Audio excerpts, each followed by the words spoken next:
There is a place where the snow remembers every step you take, where the rivers whisper ancient secrets to the wind. Something moves walking on two legs and swimming on four. They say if you hear it crying in the frozen woods of Alaska, don't respond, don't follow it, and above all, don't believe what you see. And foremost, don't think you see what you see, because what you see resembles your friend may not be your friend. And under the frozen silence of Alaskan wilderness, your own breath will kill you. They say it will mimic your voice, to be clothed in your face. And when you look into its eyes, you do not look upon a reflection, you look at a substitute. This is the Kushtaka mythology, the land otter man, a shape changer older than the trees, smarter than the wolves, and more terrifying than any beast that creeps on four legs. And the most terrifying thing about him, he doesn't want to hurt you, he wants to claim you as his own. Alaska, a land of ice and silence, where the snow remembers every step you take, where the rivers whisper ancient secrets to the wind. Something moves, walking on two legs and swimming on four. They say if you hear crying in the frozen woods of Alaska, don't follow it, don't respond. And above all, don't believe what you see. Some noises even the snow cannot muffle. In the dense frozen country that used to be home to the Tlingit tribe, travelers mentioned something strange. Not wolves, not owls, not anything that should be found in a place like this. You hear voices. At first it sounds familiar, like a friend, a child, someone you know. But as you go on it, further into the woods, the truth comes away like skin that's frostbitten. There's nothing there, no body, no footprints, only cold and that feeling of being watched. That's when you think you've made a mistake, a terrible one. For in Tlingit legend, there exists that which takes nourishment from your confusion, that which resides in the perimeter of reason, a being that strikes not just at the flesh, but at identity. They call it Kushtaka, the Kushtaka, literally translated land otter man.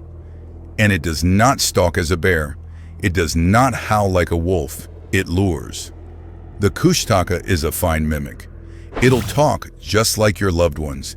It'll even appear to be them. And when you finally get too close, when you peer through the fog and hold out your hands, that's when it transforms you. Some say they've killed it. Others say it does something worse to you. It transforms you into one of them. To this day, Tlingit hunters instruct their kids, if you ever hear someone crying by the river, don't respond, because the Kushtaka is listening, he waits. And after you hear him, he already knows your name. To learn about the Kushtaka, you must first know the people who were afraid of it, the Tlingit. Indigenous to the rugged shores and ice-wrapped woods of southeastern Alaska, the Tlingit were more than fishermen and hunters. They were spiritual mapmakers of land and sea. Theirs was a universe dense with spirits, each river and glacier exhaling unseen life of these spirits. There was one, not supernatural, not animal, just something in between. The Kushtaka, its very name literally translates to land otter man, but that title barely even starts to describe it. The Kushtaka, according to Tlingit belief, is a shapeshifter, half man, half otter, all killer. It does not have one face, it has many. It sometimes manifests itself as a looming form, wrapped in rustling brown fur, with eyes too intelligent to be animal and too empty to be human. Other times it looks like someone you can trust, a brother, a child, a lover, and even you. Because the Kushtaka does not pursue you in the classical sense, it confuses you, it unravels you. Its deadliest skill is not speed or strength, it's copying. A Kushtaka can copy your voice, copy your movements, and copy those around you with creepy precision. In the fog-swirled woods, that's enough. You do not run from the Kushtaka, you march into its arms. But here's where the stories differ, and the truth becomes slicker than ice. Some elders tell of the Kushtaka as evil, that it kills, devours, and defiles. That it summons sailors to kill and drowns them in icy streams. That its voice will be the last you hear before your spirit is pulled out of your body. Others describe the creature as not a killer, it's a changer. It converts you not to a corpse, but to another Kushtaka. In this iteration, the transformation isn't a curse, it's salvation. The Kushtaka doesn't kill the lost, it saves them, pulling them back from the brink of freezing to death and transforming them into beings that can survive Alaska's worst. But at a cost: your memory, your soul, your humanity. You won't scream, you won't cry, because you'll never remember you ever had to.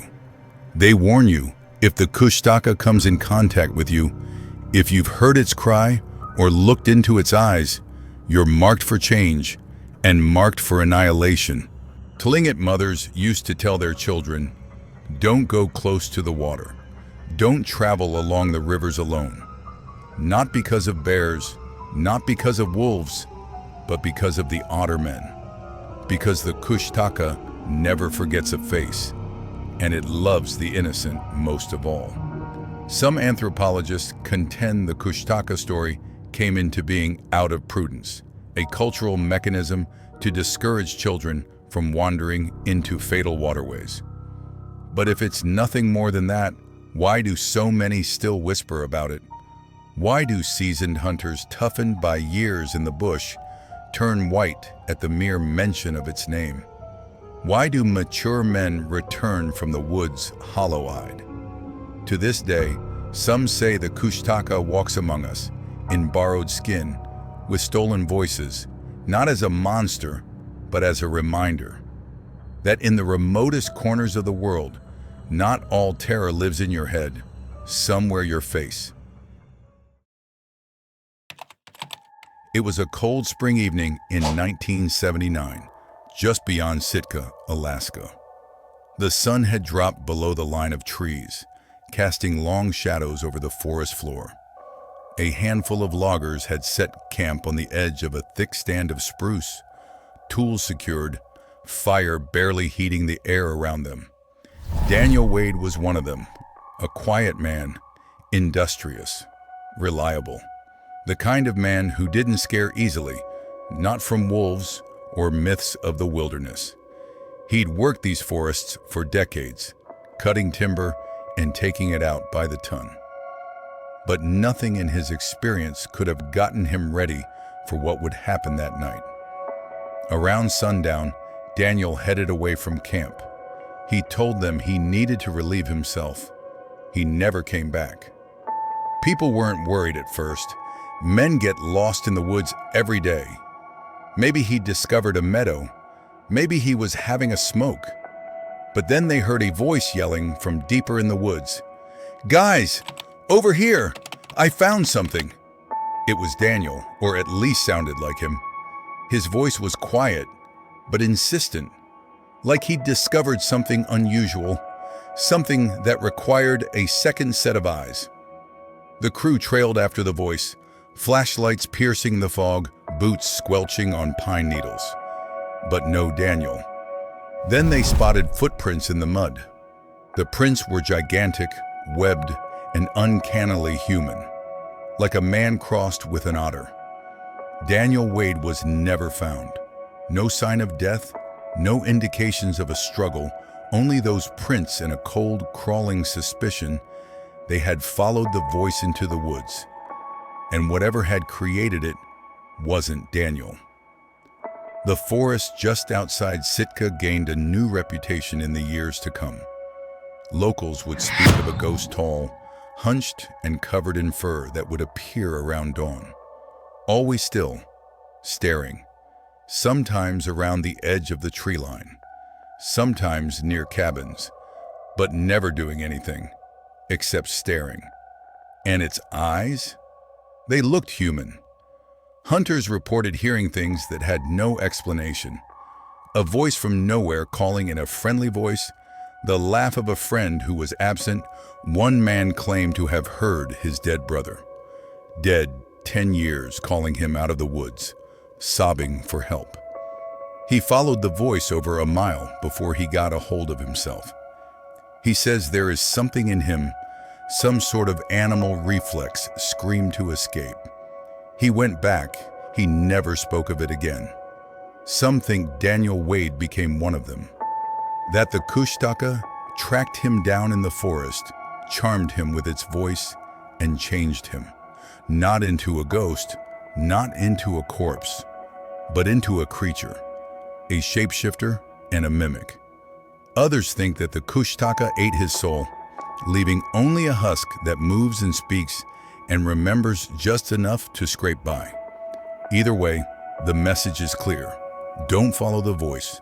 Don't stray from the path. Don't trust what you hear. For in the middle of Alaska's forest, even trees lie. And the next time you hear a friend's voice calling from over the ridge, pause, listen, then ask yourself, is that really Daniel Wade? Or is it something else borrowing his voice? The Kushtaka doesn't kill you. It doesn't just drag your body into the snow and leave it for the wolves. It erases you, piece by piece, until there's nothing left but a hollow reflection, a smile without memory, a voice without a soul. That's the true horror of the Kushtaka. It doesn't destroy the body. It devours the identity. Tlingit elders say that once you've encountered the Kushtaka, once it's gazed at you, listened to you, touched you, you don't come back the same. Some are never seen again. Others do return amiss. There is one story that still passes along southeastern Alaska rivers. An old legend passed down through generations, always whispered, always cast a glance toward the trees. It begins with a boy, not more than 10. He disappeared along the river one evening. His mother had been looking away for only an instant, and he was gone with no trace of footprints, no splash, no sound. Nothing was discovered by the search party. But the boy showed up the next day. He returned to the village as if nothing had happened, said he got lost tracking a bird, smiled like a child who's been reunited with relatives. But something was not exactly right. His eyes, they wouldn't blink the same way. His voice sounded robotic, like memorizing words. He laughed when others didn't. He lost his appetite. And at night, he'd stand outside their cabin, listening to the woods, as if he were listening. By the next full moon, the boy vanished again. No voice, no footprints, no sign. Only a drippy trail along the river. The elders knew what had happened. He'd been taken, transfixed. For the Kushtaka doesn't take just your body, it imitates you, slowly, deceptively, so that even your loved ones can no longer recognize what's been taken. They say it happens in stages. First, you'll hear your voice, speaking out of the trees. Then you'll catch a glimpse of yourself not in the mirror, but beyond your window, watching, imitating, and smiling. It starts to take the place of your thoughts, your memories, your instincts. And when it's finished, it becomes part of your life, and you disappear. Some of the victims return speaking languages they never knew. Others lose the names of their children, their parents, themselves. And the lost? Are they really lost? They never even realize that they've altered. Because the Kushtaka does not wish to scare you. It wishes to confound you, convince you, cause you to accept the new shape as your own. And for this reason, some stories tell of the transformation as a gift. In Alaska's wild, death is instant in the icy cold. The Kushtaka offers survival a new form, one constructed for ice and shadows, one that will not freeze, will not be afraid, will not feel, but what cost? You don't dream, you don't cry, you don't even remember what it was like to be human. That's the cost of being Kushtaka. You're not dead, you're not alive, you're in between. Somewhere in the distance, deep in the woods, the river boy might still be walking. Eyes vacant, smile furrowed, voice echoing like a memory down the trees. Or perhaps he's sitting on the banks, sitting and waiting for someone else to answer a familiar summons.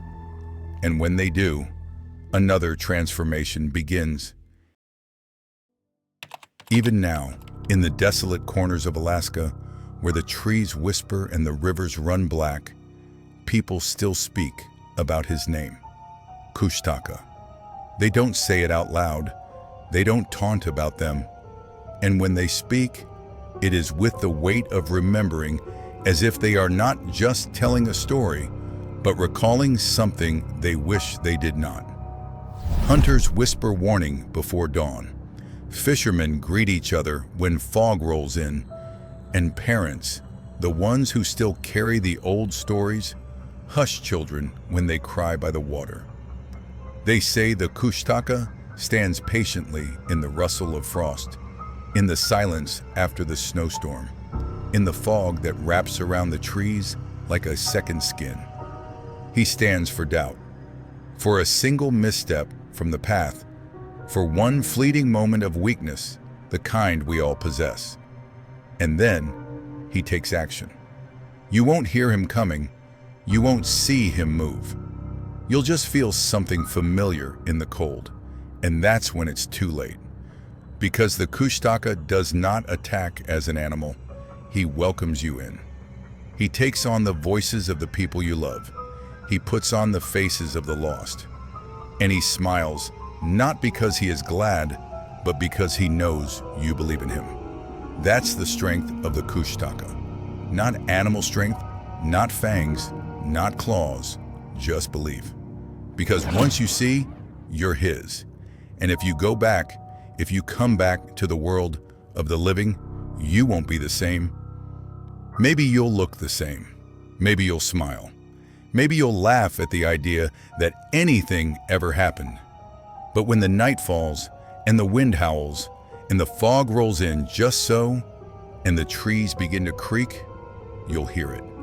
That whistle, low, high, low, and you'll remember that moment by the water, that voice in the trees, that figure in the mist that wasn't there but was. Some people say that the Kushtaka is not an animal at all, but a test of memory, of faith, of whether you can tell the truth from illusion. Most fail because in the end, we all want to believe that voice calling our name. We'd rather think it's one we lost, one we miss. But the Kushtaka uses that hope. He smooths it around him. And once he's in your head, he never quite leaves.